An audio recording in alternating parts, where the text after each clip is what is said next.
Let's go ahead and start this video with a hot take. I don't like Resident Evil 3 at all. There, I said it. It's not that it's a bad game necessarily, but in my time playing it for this review, time seemed to absolutely slow to a crawl, a telltale sign of not having much fun. That being said, continuing the Resident Evil series, we're here to discuss Resident Evil 3 Nemesis. If you're new here, welcome to the channel, and you just got a little bit sexier. If you're returning, well, you're already pretty awesome in my opinion, and thanks for coming back. If you're into reviews and retrospectives on games new and old, you're in the right place. So if you enjoy this type of content, be sure to hit that subscribe button and hit the notification bell to see when new videos go out. But with all the preamble out of the way, let's dive into Resident Evil Nemesis and dig into why I found this game to be the absolute worst in the series thus far.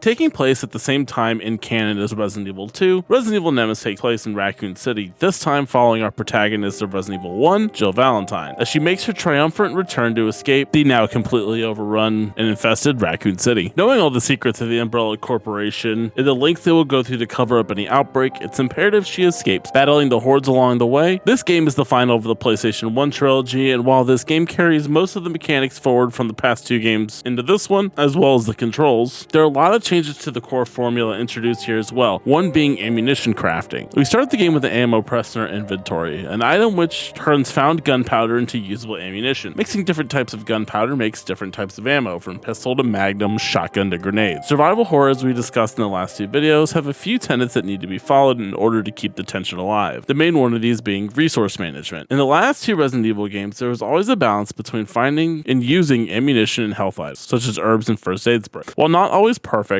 as I normally had a ton of both towards the end of the game, with Nemesis offering a new way of obtaining ammunition, not only does this lead to having a massive stockpile of rounds for all firearms, but the addition of resources to pick up leads to a loop of gameplay that to me was just not very fun. As someone who absolutely needs to go and collect all the things, just in case I need them down the road, the amount of back and forth needed from the item box to different parts of the world to pick up gunpowder and other items leads to a loop of play that to me is just not very fun. Going from loot to save room really added the padding to the runtime of Nemesis, which isn't even that long in the first place, and having too much loot to grab at one time really kind of brought on an anxiety-inducing forethought, which just led me to running back and forth. The joy of the prior two games I had was making the choices of what to grab have now been ramped to the max here. While going back to the rooms to insert an item to progress the story felt like moving forward with the game. Going back to these rooms just to pick up two more gunpowders felt like I was more playing Squirrel Simulator than anything else, stocking up resources for the just-in-case moments that would hopefully never come. My box was absolutely so full by the end of the game, more so than any of the other two games thus far, that it was actually hard to find anything in there in the first place. With all this additional ammunition as well, the balance of the enemies keep the tension ramped up needs to be altered to coincide, with Capcom handling an honestly lazy way, and that is by upping the health of all the zombies throughout Raccoon City.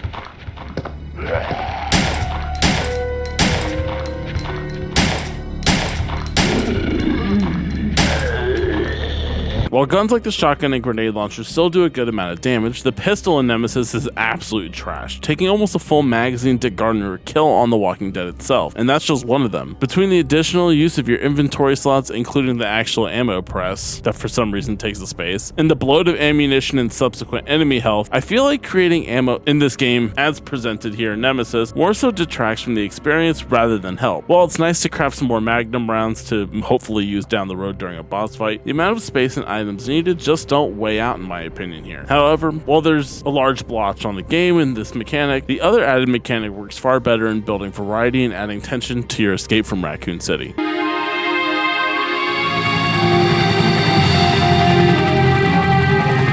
saved. Down here! It's finally over. Huh?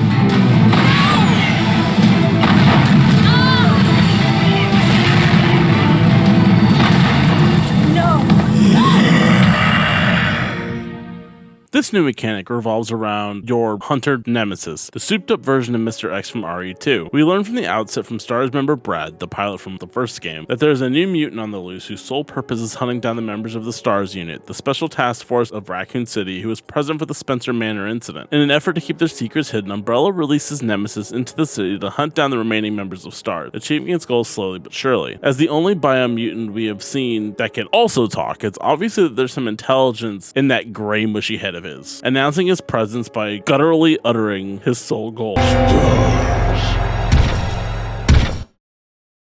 Throughout the experience of RE3, you'll be running headlong into Nemesis multiple times, and in doing so, the game gives you options on what to do or how to react. While there is no right choice, both leading to the next story beat no matter which one you choose, the effect on how the next moments play out will change drastically. For example, Jill works her way up to the top of the clock tower to ring the bells and call the helicopter on standby to rescue her and Carlos, a member of the Umbrella cleanup team stuck in Raccoon City as well. Reaching the apex of the tower, Nemesis joins you, and the player is presented with two different options, one being to blind him with the floodlight, or one being to shock him with the open power line. If blinding is your choice, you send Nemesis over the edge of the tower, leading him to no longer follow you around the clock tower while you complete puzzles and activate and call the helicopter. If you choose to shock him, you do receive another part to your shotgun. However, Nemesis will eventually get up and continue to chase Jill in the area, making the movement through said tower pretty unsafe. Both options here are viable, one making you stronger and the other making the movement safer in the current location. However, the effects on the gameplay changed a lot, even in the subsequent boss fight later, where blinding him has him using more melee attacks, while shocking him has him incorporating his rocket launcher more often. While each of these choices are binary, the scenarios that play out are pretty different, leading to a variety in your run through. This is much needed as the structure of movement through the world of RE3 was extremely boring in my opinion, due mainly to the setting of Raccoon City itself. While trudging my way through Raccoon City and its respective areas within, I couldn't help but find myself unimpressed with the play space on display here in Resident Evil 3. And looking back while writing this, I think I figured out my issues with it as well, that being the quality of the space and the containment of the play area. Looking back at Resident Evil 1 and 2, the Spencer Manor and the police station respectively, the ability to flesh out a fairly enclosed space, making it feel winding and maze-like, rooms with secrets to uncover, hallways leading to death by zombie, each area feeling enclosed and yet infinitely accessible at the same time no matter where you are at in the game. Resident Evil 3 follows the same idea, however the long narrow alleys leading to small unlinked buildings where key items lie just don't feel conjoined together at all. Why would the medallions to open City Hall be spread across the gas station, diner, and clinic? This disjointedness further compounds with the amount of alleys you have to walk through to get from place to place. Resident Evil 3 is a linear game, and while not bad per se, as most story-based games are in some respect linear, what the other games offered was the sense of exploration and discovery. You were dropped in an area and told to find keys to get behind locked doors and thus get to the underground and complete your mission. While the hallways act as the through line from room to room, with the nature of how buildings themselves work, this still made a lot of sense. Look at the map here in Resident Evil 3. Now that is a lot of long, narrow pathways, where the game essentially doesn't open up until you reach the park, over halfway through the game. To me, this exposes the core of what makes the first two games so well regarded, as the manor and the police station not only are death traps to the player, but they feel real, explorable, and in collecting notes and context clues throughout this space, more like a character of the story of Resident Evil rather than just a setting. Resident Evil tries to buttress this with the amount of notes and collectibles being almost tripled in this game, even having their own collections page. But with the lack of focus on any area or aspect of the story, it feels disjointed yet again, leading me to have little investment on knowing anything about the area that we're exploring itself. Raccoon City is a dangerous place, but to me, it was done dirty by blowing up the focus of the entire city itself, losing its sense of world building in the process. This issue will be corrected in later entries, and Capcom will eventually figure out how to do a big space but make it feel well realized. But I wish the focus was narrowed here a bit more. I understand the desire to go bigger in each entry,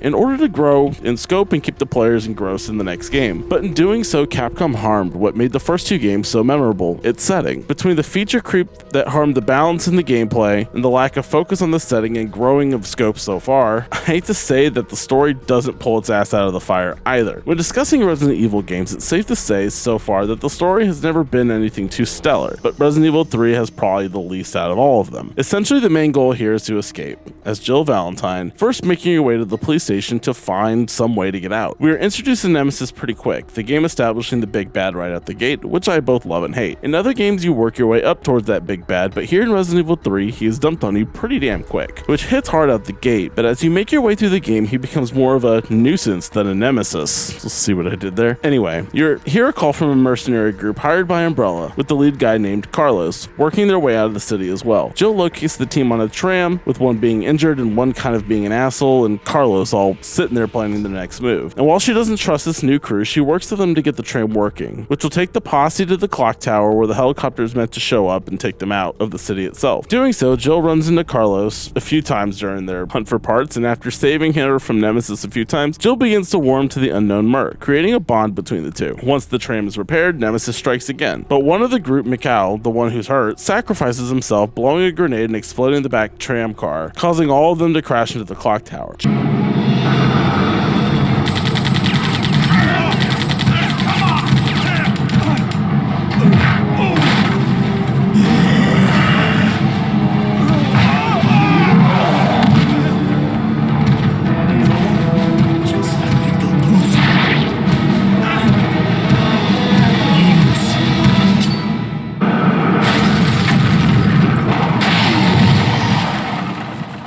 Jill and Carlos ring the bells above, only to have the rescue chopper be shot down by Nemesis again, and then come in to fight the two on the ground. The duo defeat them again, but with Jill taking all the damage, because chivalry is dead in this game, she's now infected with the T-virus. Carlos moves her to the chapel inside and heads to the Umbrella Labs to find a vaccine for Jill, finding out that his former boss, that they thought had disappeared earlier, was really a traitor and helping Umbrella, and exploding the hospital in the process as Carlos escapes.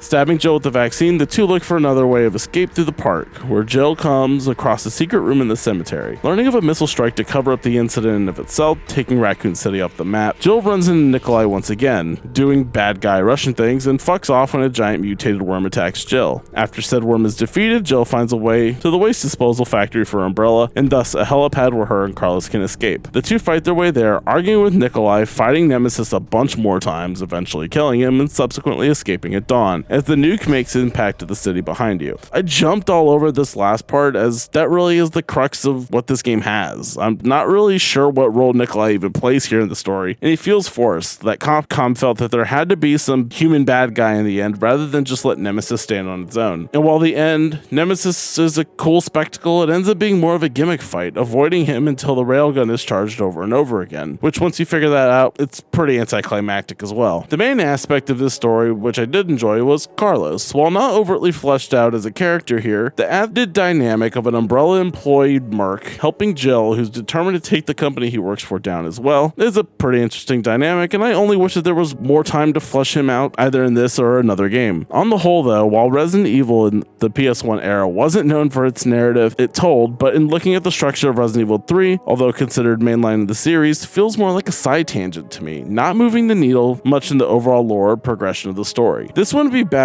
either if positioned this way, but with the next entry in the core series being this, I was disappointed and expected more out of the title for sure, which the core tenets of this game feeling the same as the prior two, along with the additions of ammo, choices, and the lackluster story, I couldn't help but just not enjoy this one as much. Is it still worth playing today in 2022 at the time of this recording? I mean, if you're looking for a quick romp and you're going through all these games anyway, it is the shortest thus far, and thus you can probably finish it in about a day or so. However, with how many games in the franchise there are now, it's pretty hard for me to go back and recommend this today. I understand that Resident Evil 3 has its fans, and I don't want to take away from that. But also, if this is your favorite game in the series, I would love to hear why. Let me know in the comments down below, and if you made it this far in the video, be sure to hit that like button, as it really does help get this video out to more people and gets it further in the YouTube algorithm. Thank you everyone for your time today, and if you're new, consider hitting that subscribe button and check out the other videos of the series thus far, or any ones that we've done in the past. If you're a returning viewer, welcome back, and hopefully you and yours are doing very well today. Keep an eye out for the next video, that being Code Veronica X on the GameCube, and until next time, my name is Brendan, and I'll see you guys in the next one. Later.